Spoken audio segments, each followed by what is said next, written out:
Hello students, after making so many motivational videos, I thought my subject is physics.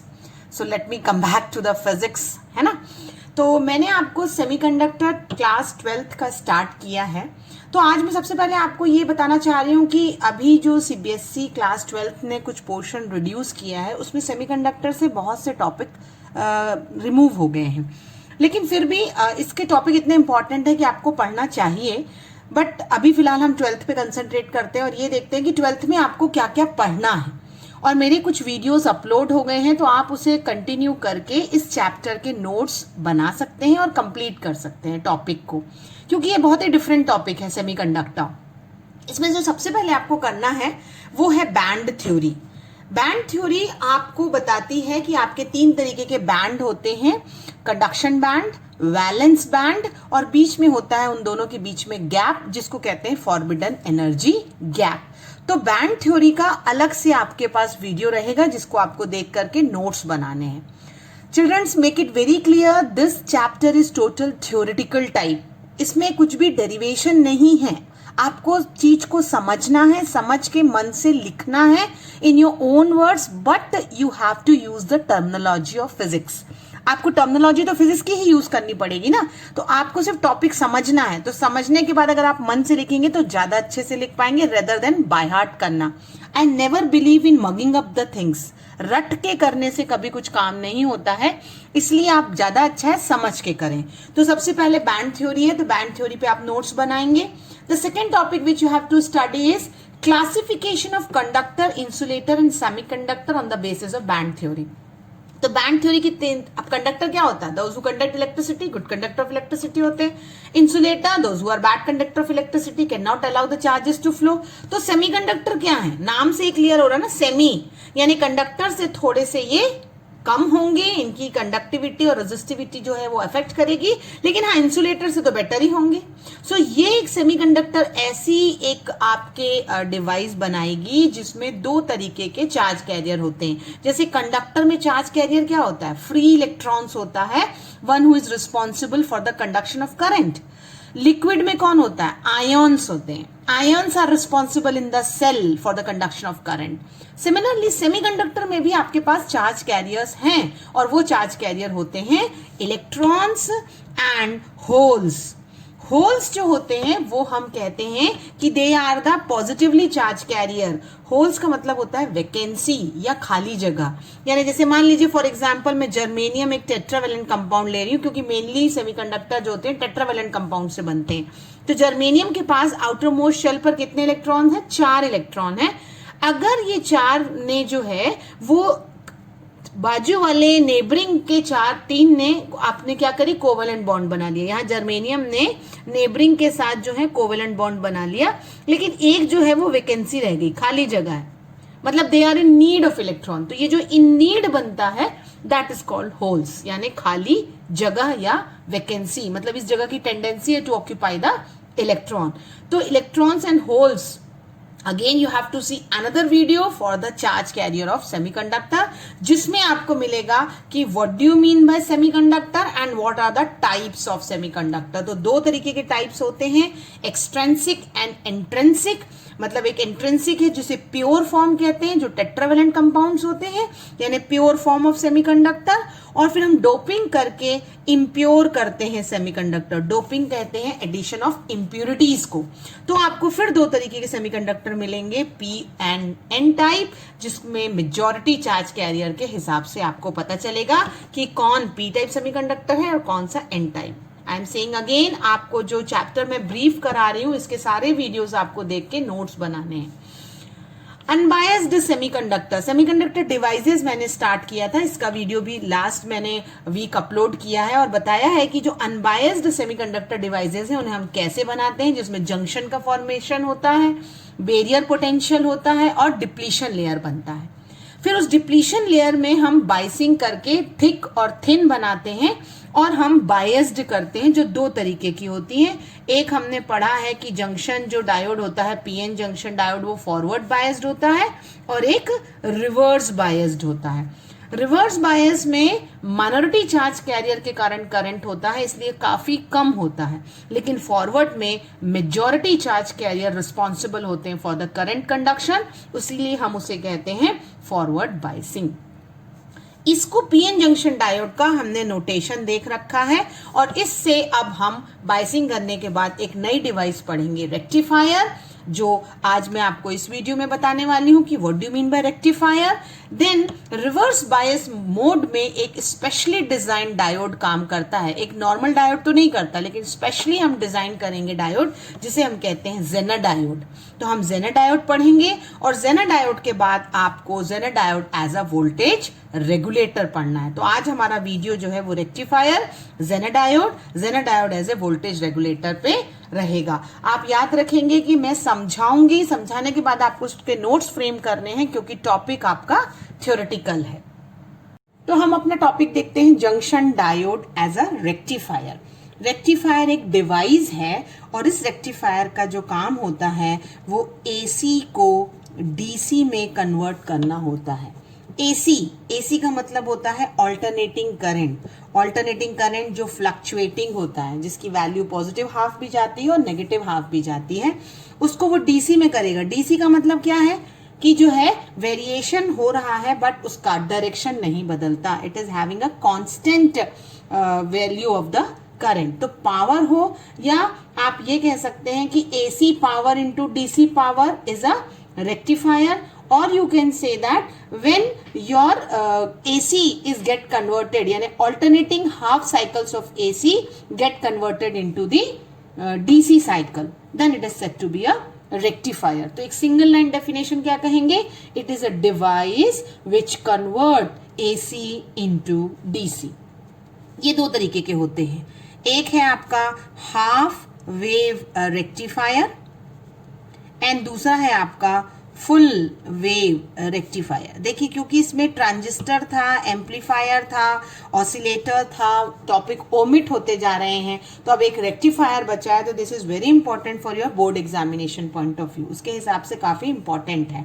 ठीक है, अब rectifier actually जो होता है वो किस पर काम करता है, it is based on the principle कि junction diode offers low resistance path when forward biased. देखिए सेंटेंस क्या कह रहा है कि आपका जब फॉरवर्ड बायसिंग होती है तो फॉरवर्ड बायसिंग में करंट ज्यादा होता है, और अगर करंट ज्यादा है इसका मतलब रेजिस्टेंस क्या है, लो है, क्योंकि करंट फ्लो हो रहा है ना, तो रेजिस्टेंस कम हुआ।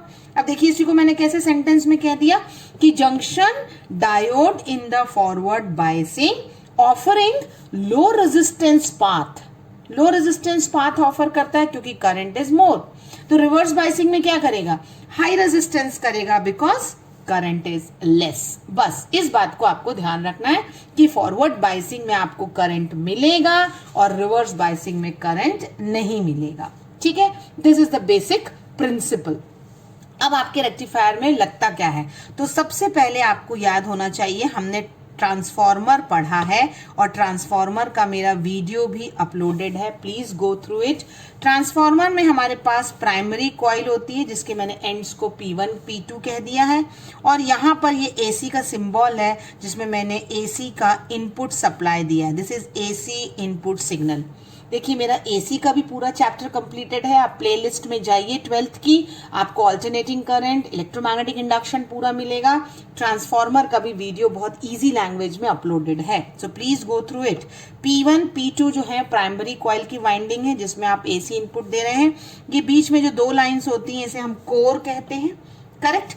और अब आपका जो होता है वो सेकेंडरी है, ये सेकेंडरी में आप इसे S1 एंड S2 कह सकते हैं दोनों एंड्स में, और मैं एक डायोड लगा दूंगी सेकेंडरी के उस पर, PN junction diode across the load register RL जो लोड रजिस्टर होता है वो इसलिए होता है क्योंकि आप उसमें आउटपुट होते हैं। आप कह रहे हैं ना लो रेजिस्टेंस पाथ देना, यानी करंट मिलेगा मतलब आउटपुट मिलेगा। हाई रेजिस्टेंस पाथ देना, हाई रेजिस्टेंस पाथ मतलब करंट नहीं रहेगा मतलब बायसिंग कैसी होगी, रिवर्स होगी, तो आउटपुट नहीं मिलेगा। ठीक है, इसी को बस आपको एक्सप्लेन कर देना। फिजिक्स में try to write in your own words, so many times I told you. ठीक है, तो आपने एसी इनपुट साइकिल दिया, अब इसकी वर्किंग, ये इसका आप कंस्ट्रक्शन पार्ट लिख सकते हैं। तो जो ट्रांसफॉर्मर होता है, इस ट्रांसफॉर्मर का आपको प्रिंसिपल पता होना चाहिए, इसलिए मैंने कहा कि आप वीडियो देखिए। That is called MI, mutual induction. Mutual induction कहता है कि जब आप प्राइमरी में कोई चेंजेस लाते हैं, यानी करंट में चेंजेस लाएंगे, तो लाइंस ऑफ फोर्स सेकेंडरी की बदलेंगी और आउटपुट या करंट हमें सेकेंडरी में इंड्यूस्ड मिलेगा या ईएमएफ सेकेंडरी में मिलता है। तो प्राइमरी के चेंजेस आपको सेकेंडरी में चेंजेस देते हैं, बिकॉज लाइंस ऑफ फोर्स या फ्लक्स सेकेंडरी का बदलता है। करेक्ट। तो अब मैंने क्या कहा कि half of the AC cycle गया। देखिए अब मैं इसको एक्सप्लेन बस कर रही हूं, you try to understand and write in your own words. तो आपने half of the input AC cycle दिया, ओके, ये इनपुट है आपका, आपने हाफ ऑफ द साइकिल दिया, तो आपका P1 जो है वो क्या बन गया, नेगेटिव हो गया, यानी लो पोटेंशियल पे चला गया, और P2 जो है वो हाई पोटेंशियल पे चला गया। अब मैंने कहा क्योंकि ट्रांसफॉर्मर है, P1 लो पोटेंशियल पे है, P2 हाई पोटेंशियल पे, या आप सिंपल कह सकते हैं P1 becomes negative, P2 becomes positive due to MI, because of mutual induction. Just opposite यहां होगा, क्योंकि लेंजेज लॉ क्या कहता है, इट विल अपोज। तो माइनस में S1 हो जाएगा पॉजिटिव, S2 हो जाएगा नेगेटिव। करेक्ट। तो आपका माइनस P1 था, तो S1 क्या हुआ, पॉजिटिव। अब ये पॉजिटिव किससे कनेक्ट है, देखिए P से कनेक्ट है। ये जो S1 पॉजिटिव हुआ वो किससे कनेक्ट हुआ, P से, और N लोड रेजिस्टर के थ्रू किससे कनेक्ट है, S2 से, जो नेगेटिव हुआ। तो डायोड कैसा हुआ, फॉरवर्ड बायस्ड हुआ, क्योंकि जब पॉजिटिव पॉजिटिव से होता है, नेगेटिव नेगेटिव से होता है, तो diode is forward biased, and then you will get the current because it is ruffling low resistance path, and you will get the output. तो मुझे आउटपुट मिल गया क्योंकि डायोड मेरा काम कर रहा है, and this will be output. Correct. Simply you right one paragraph. Okay, second paragraph आप चेंज करके लिख सकते हैं। सेकेंड पैराग्राफ में क्या बताएंगे कि again for the next half of the cycle. अब ये नेक्स्ट हाफ गई ना साइकिल की, आधी हाफ गई, तब क्या हुआ, next half of the cycle में डेफिनेटली उसने डायरेक्शन बदला है, तो P1 क्या हो जाएगा, पॉजिटिव हो जाएगा, P2 क्या हो जाएगा, नेगेटिव हो जाएगा। So due to mutual induction S1 will become negative and S2 will become positive. Now I will see the connection. P is connected to negative and N is connected to positive.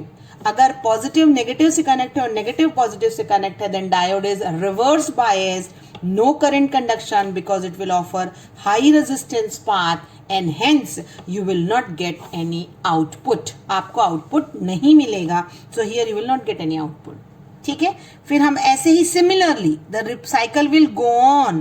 तो when cycle will go on, आधी half के लिए मुझे हमेशा output मिलेगा और आधी half of the wave cycle will not get the output. यानी कैसा हो गया, ये यूनिडायरेक्शनल हो गया ना भाई, यहाँ तो ऊपर नीचे दोनों फ्लक्चुएट हो रहा था, बट यहाँ आपको आउटपुट कैसा मिला, यूनिडायरेक्शनल मिला, and half of the wave is only you are getting to be rectified. So this is called half wave rectifier. Correct. इसमें आप एसी इनपुट वर्ड, ये वेव फॉर्म बनाना जरूरी है और आपको ये भी बनाना जरूरी है। अगर आपको अच्छे से क्लियर हो गया होगा तो आप नोट्स बना सकते हैं और कोई भी रिफ्रेशर एक बार रिव्यू कर सकते हैं for the terminology. Correct. Otherwise जो मैंने आपको बताया वैसा भी लिखेंगे तो देयर इज नो प्रॉब्लम। आप एक बार कहेंगे डायोड फॉरवर्ड बायस्ड है, आपका करंट मिल रहा है, दूसरी बार में कहेंगे diode is reverse bias, current you are not getting, so you will not get the output. तो हाफ ऑफ द साइकिल के लिए आउटपुट मिल रहा है, हाफ ऑफ द साइकिल के लिए आउटपुट नहीं मिल रहा है, so it is get converted into half wave rectifier. I hope एकदम क्लियर हुआ होगा आपको। नेक्स्ट है फुल वेव रेक्टिफायर। देखिए फुल वेव में भी हमारे पास एक ट्रांसफॉर्मर रहेगा जिसे हम P1 P2 कह सकते हैं। ठीक है, उसके बाद आप एक एसी इनपुट साइकिल लगाएंगे, बीच में आपका कोर है, आपका ये ट्रांसफॉर्मर का सेकेंडरी है, आप इसे S1 S2 कह सकते हैं, और आपने अब दो डायोड लगा दिए हैं। बस यहाँ एक यही चेंज है, आपको दो डायोड लगाना है। डायोड का नाम आप D1 D2 कह सकते हैं, और डायोड की सेंटर टेपिंग कर दीजिए। सेंटर टेपिंग का मतलब दोनों का जो है लोड रेजिस्टर RL एक साथ मिलेगा आपको। करेक्ट। तो यहाँ आपको RL मिलना है, एक बार डायोड D1 कनेक्ट है और एक से D2 कनेक्ट है। तो बड़ा सिंपल चीज समझ में आ रही है कि जब इसमें मैं हाफ एसी इनपुट साइकिल दूंगी, है ना, हाफ AC इनपुट साइकिल देंगे तो P1 हमारा नेगेटिव हो रहा था और P2 हमारा पॉजिटिव हो रहा था, correct. Due to mutual induction S1 is positive, S2 is negative. यहां तक तो हम पहले भी देख चुके हैं।